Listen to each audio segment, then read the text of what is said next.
It has been projected that India will surpass China to become the most populous country by 2023, and the global population will reach a mark of 8 billion by the end of this year, that is 2022. Hello and welcome to the In Focus series section of Drishti IAS. I am Aisha Singh, and in today's video we will be studying about the United Nations World Population Prospect 2022.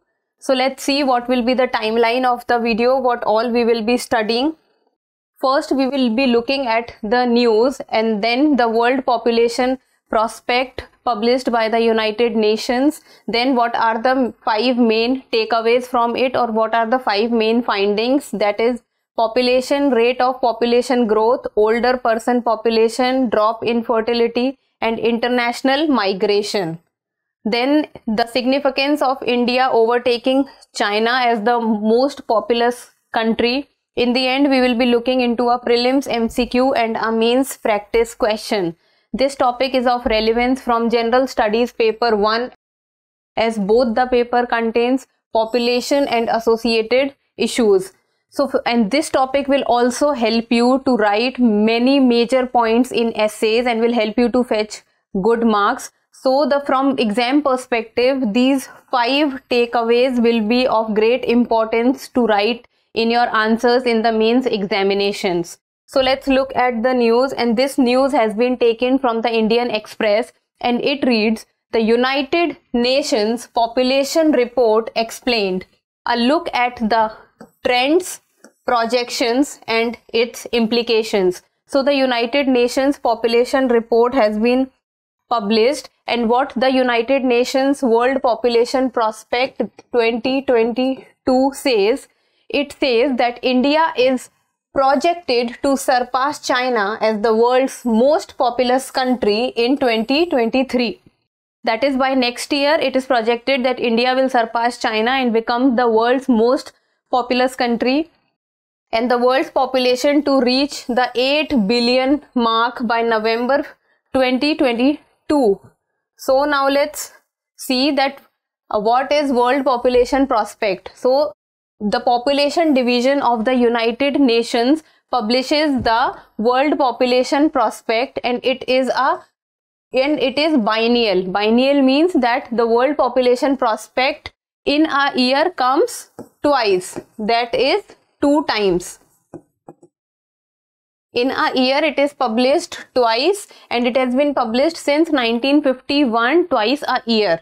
And it provides a historical times series of population indicators that started in 1950, and it also gives trends about fertility, mortality or international migration. Every year it sees the trends and it revises the trend each year based on the fertility, mortality and international migration prospects. Now let's see the major takeaways of the United Nations World Population Prospect. So the first takeaway is about population. So let's see what it reads. It says that the world's population continues to grow and the pace of growth is slowing down. It means that the number of people on this planet are increasing, but as compared to the previous years or earlier, the pace, the growth rate of population is slowing down. So the population is increasing, but the growth rate of population is slowing down. So this is a very positive sign, and it says that the global population is expected to grow around 8.5 billion by 2030, 9.7 billion by 2050 and 10.4 billion by 2100, that is 2100. And in 2020 the global growth rate fell under 1%. In 2020 it happened for the first time since 1950 that the global growth rate was below 1%. So since 1950 to 2020, first time we have seen that the growth rate is below 1%. It means in around 70 years the global growth rate has always been above 1%. So now let's see the second prospect, that is the rate of population growth. The rate of population growth. It varies significantly across countries and regions. See, every country and every region has their own demography. So India cannot have the same population and the same population growth rate as Pakistan, or Pakistan cannot have the same population growth rate as Bangladesh, because the regions is different. So the rate of population growth will also be different in different regions. So more than half of the projected increase in the world population by 2050, so more than half of the increase by 2050 will take place in majorly 8 countries. And as we know, when it comes to the population terms, we have seen that the African countries and the Asian countries are the most populous countries. So the 8 most populous countries will be, in which the population will increase at a rapid pace, will be the Republic of Congo, Egypt, Ethiopia, India, Nigeria, Pakistan, Philippines and Tanzania. So India will also be one of the majorly fast growing population country.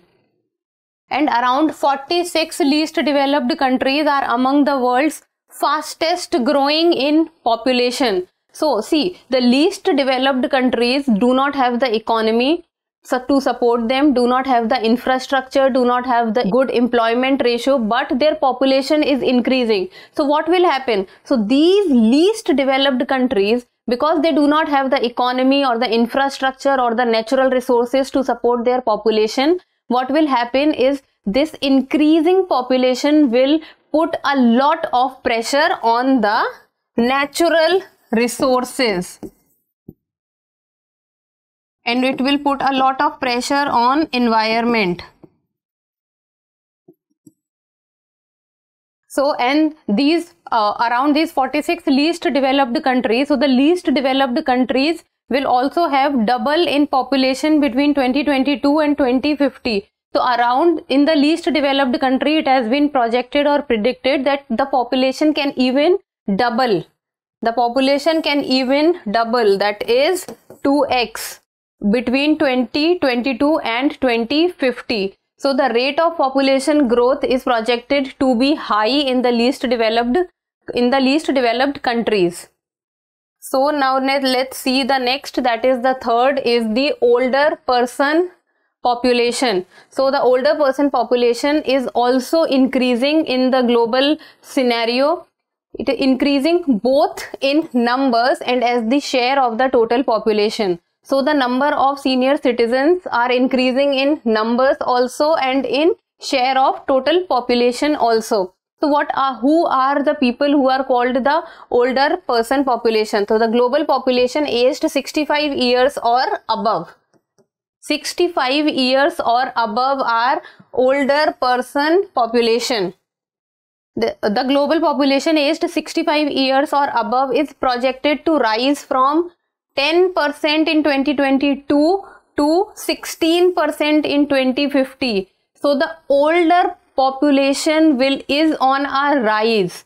In 2022 it was 10% and in 2050 it will be 16%. And when we talk about the older population, or that the share of older population will increase in the population, then the government of the country will also have to look into other aspects also. Because when the population is increasing, or the population is becoming old, or the population is becoming senior or coming in the category of senior citizens, then it becomes the responsibility of the government to look into public program, social security, pension system, and after the COVID pandemic, we know the importance of healthcare also. And among the senior citizens, social security is the biggest concern. So it becomes the duty of the government also. If the population will increase or the older population will increase, then it will put a burden. It will put a burden or a increased pressure will be given to the government, so that they have to work for their betterment also.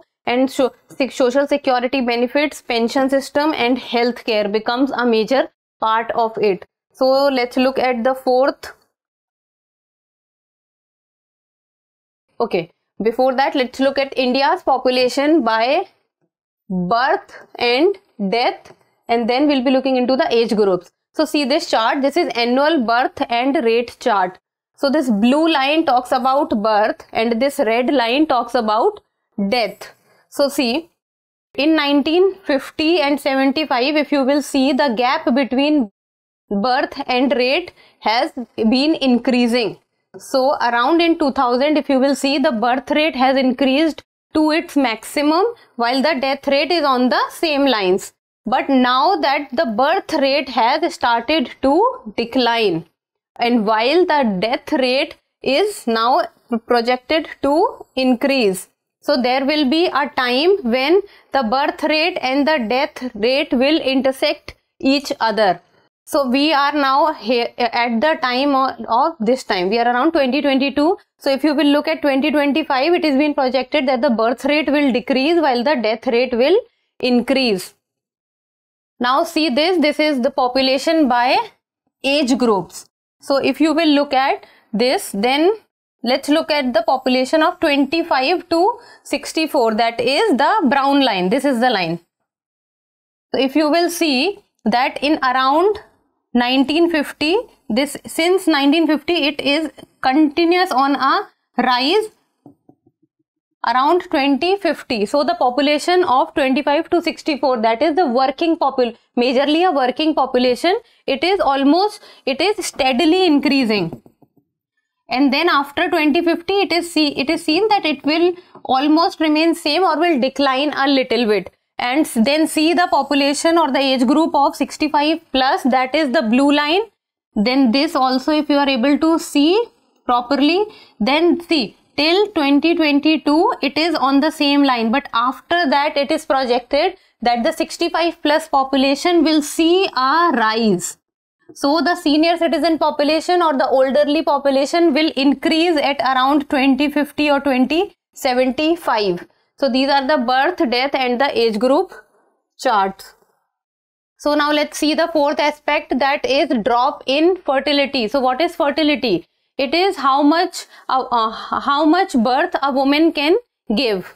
Then the increased population at working ages, that is between 25 and 64 years. See, if the fertility rate will decrease, then what will happen? We already belong to a country. India is a country when their population is vastly expanded. We have a lot of population. So the challenge that our government is facing is about keeping that population in control so that we can have a replacement rate, and the population should not expand very much and should not even decrease very much.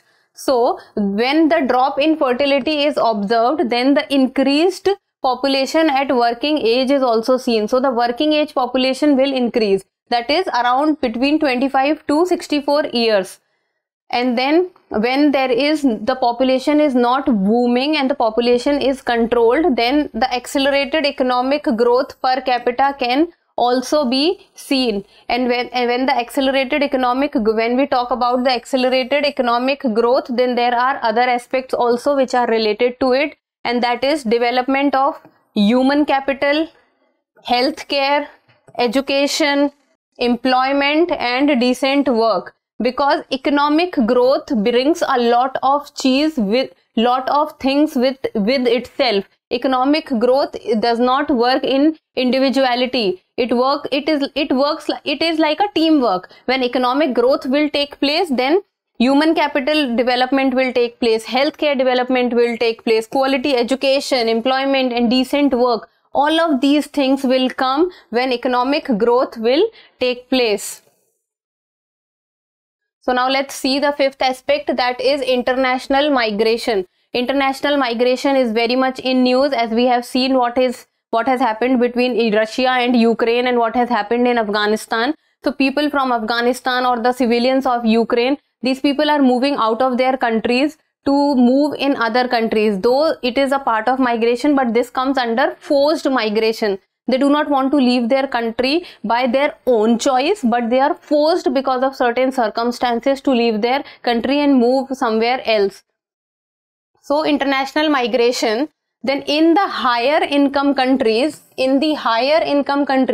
between 2000 and 2020, the international migration has played a major role in increasing their population base. So the contribution of international migration to population growth in high income countries has exceeded the balance of birth over death. So because of migration, the population growth has increased to about, in high income countries, to about 80.5 million, which is more than the balance by birth over death, which is 66.2 million. So you can see easily that population growth because of international migration is more than the balance between the birth and death. This is 66.2 million and this is 80.5 million. So it has been projected that international migration will be the sole driver of population growth in the high income economies or the high income countries. Then because of the migration, there are countries in which people come after migrating, while there are countries from which people go. They migrate from one place to reach another place. So if one place is having people who are migrated there, then there is one place from whom the people are migrating. So the place from whom the people are migrating and about temporary labor movements are taking place. Then it is Pakistan, around 16.5 million. India is also there when we talk about temporary labor movements, 3.5 million. Bangladesh, 2.9 million. Then there is also one more aspect, that because of insecurity and conflict also people migrate from one place to another place. Then Syria Arab Republic, around 4.6 million people migrated, and Venezuela is 4.8 million people. In Venezuela, the economic conditions are very bad, so people migrated from Venezuela to many other places. So now let's see this chart. This is top 10 populous countries. Population is, this is not billion, this is million. See, this is 1990, 2022 and 2050. So in 1990, the top 3 populous countries, first was China, then comes India, and then on the third rank comes the US. So if from 1990, if you will see the 2022 scenario, then the top 3 countries are the same. China first, India is second, and US is third. But what is projected in 2050? The 1990 and the 2022 scenario was the same, but the 2050 scenario will not remain the same, as India will replace China on the first position. China comes on the second position, and US will remain on the third position, while US can be replaced by Nigeria, or Nigeria can also, between the US and the Nigeria, one would be on the third place, as Nigeria is seeing a rapid population explosion. If you will see that in this chart of 1990, the Nigeria is on 10th position, while on 2022 chart, the Nigeria comes on the 6th position, and in 2050 chart, Nigeria is projected to be either on 3rd or on 4th place. Now let's see this chart. This is India's total population. If we see in 1950, since 1950 to around 2025, it is constantly on a rise. India's population is constantly on a rise. Until 2050 also it will be on a rise. Then it is seeing that it is projected that it will be stabilizing. While if you will see this chart, then this is talking about China's total population. So if you will see that China's population till 2025, it is on a rise, but after 2025 you will see that the China's population is declining. While this is the world's total population, the world's population overall has been on a rise. And this is average number of birth per woman. How many birth a woman is giving per woman, how many birth. Then this is the sub-Saharan Africa. In 1990, around 6.3 the average number of birth per woman was 6.3. This was huge numbers. Now it is declining. 2021 it was 4.6, then becomes 3.0 in 2050. It is projected.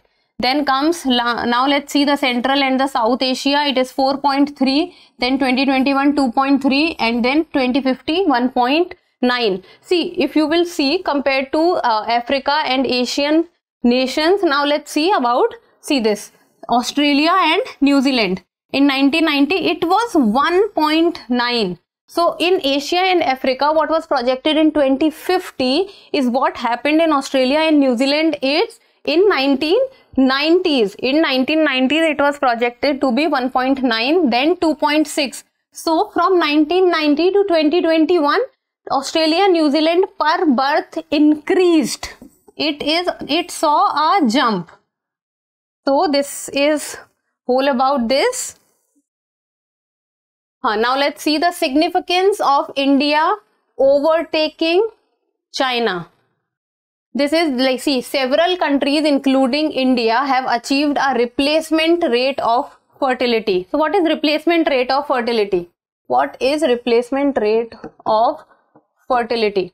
See, replacement rate of fertility talks about something that if replacement rate of fertility is around 2, it means the population will not increase, the population will not decrease, the population will remain stable.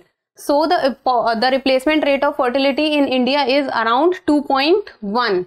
So at the time of 1970s and 1980s, when the population of India was exploding or booming, it was projected that overcrowding will become a problem in India. It is still a problem, but now it is not projected to be the only major problem.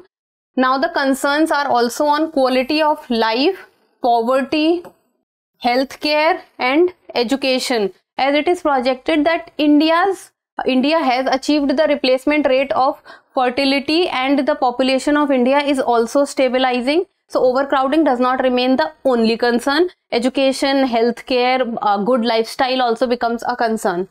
Then the people of 0 to 14 years and 15 to 24 years will continue to decline, while the age group of 25 to 64 years and 65 plus age will continue to rise, as we have already seen that the elderly people are increasing and the working population is also increasing.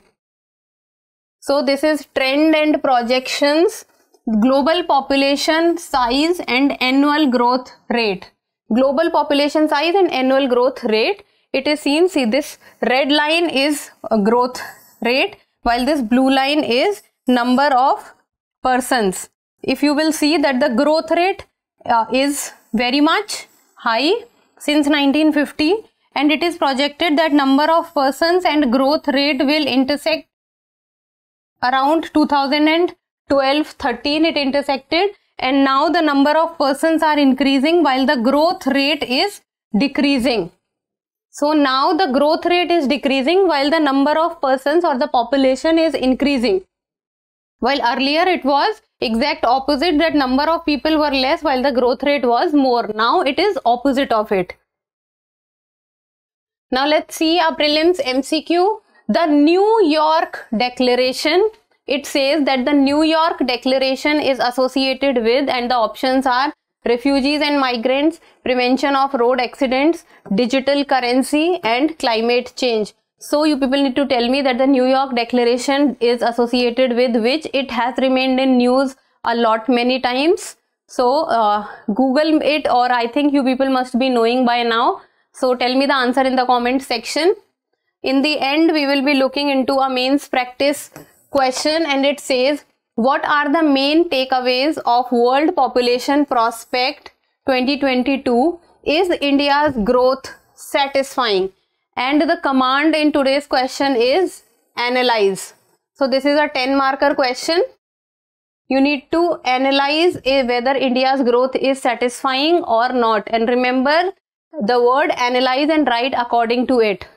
So that's all for today. Thank you so much for watching. Till we meet next time, keep reading and keep writing.